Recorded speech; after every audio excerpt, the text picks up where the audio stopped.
Hey, welcome. I'm glad you're here. We're about to completely reframe how you look at your own career growth. See, it's not about just working harder or putting in more hours. It's about applying systems thinking to you. That's how we're going to unlock your real potential as a leader. Let's get right into it. So, does this question hit a little too close to home? You're putting in the work, you're getting stuff done, but you've just hit this plateau. It feels like you're spinning your wheels, right?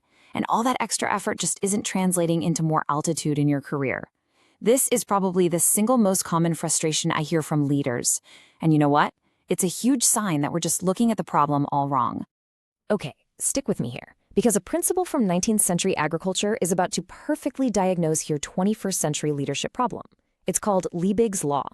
It basically says that a plant's growth isn't determined by all the sunlight and water it gets. Nope. It's limited by the one nutrient it has the least of. You can pour on more water all day long, but if the soil is missing phosphorus, that plant just won't grow.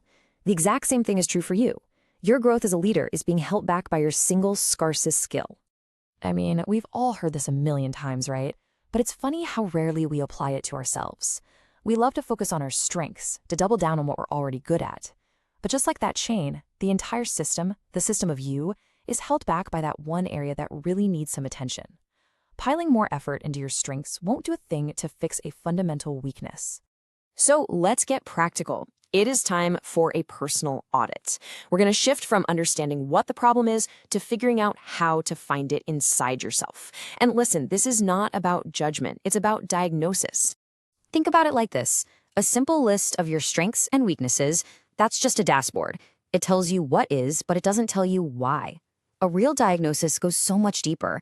It helps us understand the underlying system of you, your habits, your environment, your blind spots, so we can find the actual root cause of why you're stuck. Okay, here's your diagnostic tool. I want you to take a second and be brutally honest with yourself. Score yourself from 1 to 5 on these 4 critical leadership skills. A 1 means it's a major area for development, and a 5 means it's a core strength. Seriously, no one's watching. Go ahead. Which one of these scores is your lowest? Whatever it is, that's our starting point. So, finding your lowest score, that's just step 1. The next question is way more important. Why is that gap even there? Is it something about your environment, maybe your company's culture or the systems you're working in? Or is it a personal habit, a mindset, a blind spot you just haven't dealt with? Let's break that down. You see, there are really 2 main reasons for a gap. A structural gap is external. So, for example, if you scored low on developing others, is it because your company has absolutely no process for one-on-ones?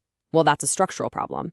But if that system is in place and you're the one who consistently fails to actively listen in those meetings, that's a personal gap. Telling the difference is absolutely critical because they require totally different solutions. All right, now that we've diagnosed the issue and we have an idea of its root cause, let's talk about the prescription. This is not about starting a dozen new self-improvement projects. This is about a focused, repeatable framework to break through your single biggest constraint. This is called the 5 focusing steps. It's a framework from operations management, but we're going to apply it to ourselves. First, you identify your lowest score. That's your constraint. Easy. Second, you exploit it. That means you get as much as you possibly can out of your current skill level before you add anything new. Third, you subordinate. You align all your other efforts to support improving this one single thing. Fourth, you elevate it through deliberate, focused practice. And finally, once that weakness isn't your weakest link anymore, you repeat the whole process. This creates this awesome cycle of continuous improvement. A framework is great, but honestly, it's just a nice idea without action. So let's make this real. Right now, we're going to turn these insights into a concrete 30-day action plan that you can literally start tomorrow. Now, before we get to the checklist, I really want this idea to sink in. Your personal weakness doesn't just affect you. As a leader, your constraint becomes your team's constraint. Your bottleneck becomes an organizational bottleneck. Your inability to be decisive, it slows down the entire project. Your poor communication, it creates chaos across the whole department. Fixing your weakest link isn't just for you, it's for everyone you lead. So, what does elevating your constraint actually look like day to day? Well, if your weakness is emotional intelligence, you can start an emotion journal tonight. If it's decisiveness, start using the 70% rule. Make the decision when you have 70% of the information, not 100%. If your weakness is developing others, go put dedicated development check-ins on your calendar right now.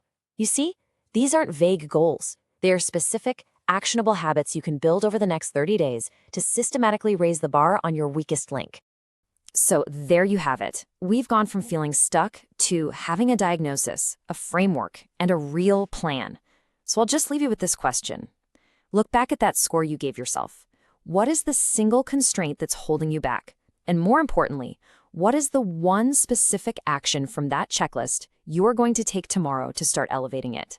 Your breakthrough is right there, waiting for you to focus on the right thing.